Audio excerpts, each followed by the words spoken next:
Halo semuanya, di sini saya akan mempresentasikan hasil review jurnal saya mata kuliah Kimia Organik Sintesis dengan dosen pengampu Bapak Jeffrey Presson, SSI, MSc. Nama saya Maria Alfreda Hoar, NPM 52190055, semester 6, kelas B. Jurnal yang saya rujuk yaitu Synthesis of Nucleoside Unit Possessing Photoreactive Diazarin Groups on the Major and Minor Groove Phases. Artinya, sintesis unit nukleosida yang memiliki gugus diazirin fotoreaktif pada permukaan alur mayor dan minor. Pendahuluan, interaksi antara asam nukleat dan protein seperti enzim dan faktor transkripsi sangat penting dalam banyak proses biologis termasuk replikasi, transkripsi, dan translasi. Dalam induksi gangguan RNA atau RNAi yang merupakan penemuan epik proses biologis, penting juga untuk menentukan bagaimana dupleks RNA kecil yang mengganggu atau siRNA berinteraksi dengan protein kompleks pembungkaman yang diinduksi RNA atau RISC seperti AGO2 untuk menginduksi pembungkaman gen yang efektif dan selektif. Secara umum, interaksi tersebut dapat dijelaskan melalui studi kristalografi. Namun, kesulitan kristalisasi kompleks dengan protein dan substrat seperti asam nukleat cenderung membatasi kegunaan metode ini. Faktanya, tidak ada informasi struktural tentang interaksi antara dupleks siRNA dan kompleks AGO2 yang telah ditentukan sejauh ini. Dalam dupleks siRNA ada dua alur, yaitu alur besar dan alur kecil. Pasangan basa Watson-Crick yang menghadap alur ini yaitu posisi N6 atau O6 dan N7 basa purin menghadap ke alur utama, sedangkan posisi C2 atau N2 dan N3 basa purin menghadap ke alur minor. Untuk memperjelas interaksi dinamis antara protein siRNA dan RISC, maka dapat dilihat pada gambar 1A. Sebelumnya dikembangkan Br7C7A dan Br3C3A sebagai bahan kimia. Karena substituen bromo dari nomor 1 Br7C7A dan nomor 2 Br3C3A masing-masing diharapkan untuk ditempatkan di alur besar dan kecil dan diharapkan bertindak sebagai penghalang sterik di setiap alur ketika probe kimia dimasukkan ke dalam siRNA. Menggunakan probe kimia ini, maka diungkapkan bahwa Br3C3 seperti pada ujung 5 tali pengikut meningkatkan aktivitas RNAi sehingga menunjukkan bahwa arah perakitan RISC ditentukan oleh interaksi antara AGO2 dan siRNA di alur kecil dekat ujung 5 tali pengikut.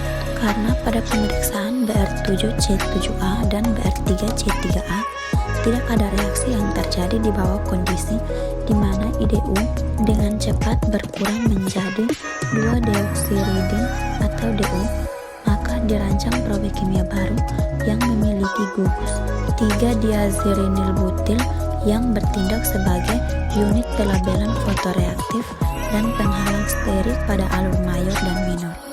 Sintesis dan fotoreaktivitas probe kimia baru yaitu nomor 3 DIA7C7A untuk alur utama dan nomor 4 DIA2A untuk permukaan alur kecil. Yang berikut mekanisme reaksi sintesis. Pada mekanisme reaksi, root sintesis dari DIA7C7A diilustrasikan dalam skema 1. Dimulai dari nomor 5 dengan turunan 6 kloro, 7 iodo, 7 diazapurin. Kelompok 6 kloro diubah menjadi kelompok 6 amino dengan perlakuan NH3 atau MeOH dalam tabung baja di bawah panas untuk menghasilkan produk nomor 6. Reaksi cross-coupling yang dikatalisis palladium dengan metilvinyl keton diberikan ke nomor 7. Menuju tujuan akhir, sintesis yang diinginkan DIA7C7A nomor 9 dipanaskan dengan NH3 atau ETOH dalam tabung baja untuk menghasilkan turunan 6 amino pada nomor 8 kemudian diubah menjadi turunan diazirinil pada nomor 10 dengan pengobatan hidroksilamin HAI asam sulfonat diikuti oleh yodium dalam metanol dengan adanya ET3N. Akhirnya, kelompok pelindung dari 10 dihilangkan dengan kondisi asam untuk menghasilkan DIA7C7A yang diinginkan.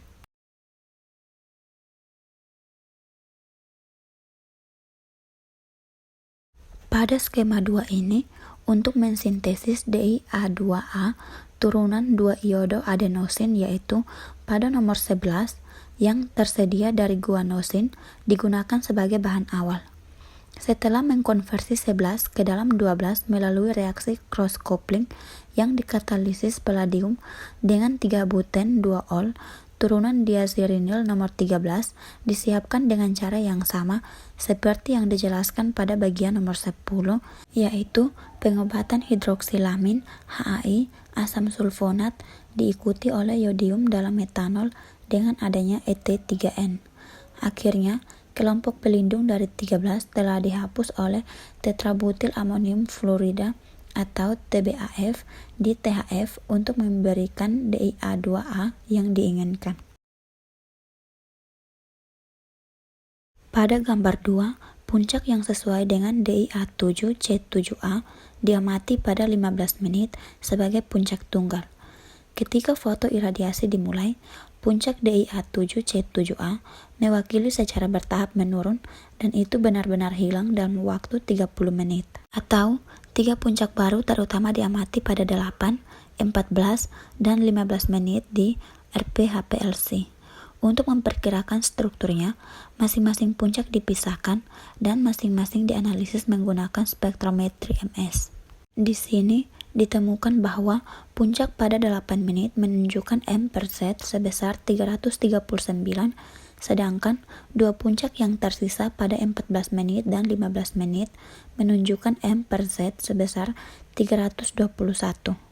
Nilai 339 identik dengan berat molekul 7-hidroksibutil 7-deaza-adenosin, menyarankan pembentukan spesies karben yang diinginkan dengan fotoiradiasi diikuti dengan penyisipan KH2O. Sebaliknya, senyawa dengan M/Z sebesar 321 dispekulasikan sebagai senyawa 15 atau 16. Meskipun analisis struktural lebih lanjut tidak dilakukan, pada nomor 14, 15, dan 16 diperkirakan terbentuk melalui pembentukan spesies karben. Dengan demikian, DIA7C7A dianggap sebagai unit nukleosida yang sangat fotoreaktif seperti yang diharapkan. DIA2A juga mudah menghilang pada fotoiradiasi dan menghasilkan produk yang menunjukkan pembentukan spesies karben pada analisis RP-HPLC. Kesimpulan, pengembangan unit nukleosida fotoreaktif yang merupakan probe kimia yang dapat digunakan untuk menyelidiki interaksi antara asam nukleat dan protein direalisasikan. Bertentangan dengan penelitian ini, BR7C7A dan BR3C3A yang disiapkan dalam penelitian sebelumnya tidak aktif pada fotoiradiasi. Dengan demikian, probe kimia baru DIA7C7A dan DIA2A dirancang. Senyawa yang digunakan BR7C7A dan BR3C3A berturut-turut disiapkan melalui reaksi cross-coupling yang dikatalisis palladium 6-kloro, 7-iodo, 7-deazapurin, dan turunan 2-iodo adenosin dengan 3-buten 2-ol diikuti oleh hidroksilamin HAI asam sulfonat dan kemudian pengobatan yodium. Keduanya dengan mudah membentuk spesies karben pada fotoiradiasi. Sekian dan terima kasih.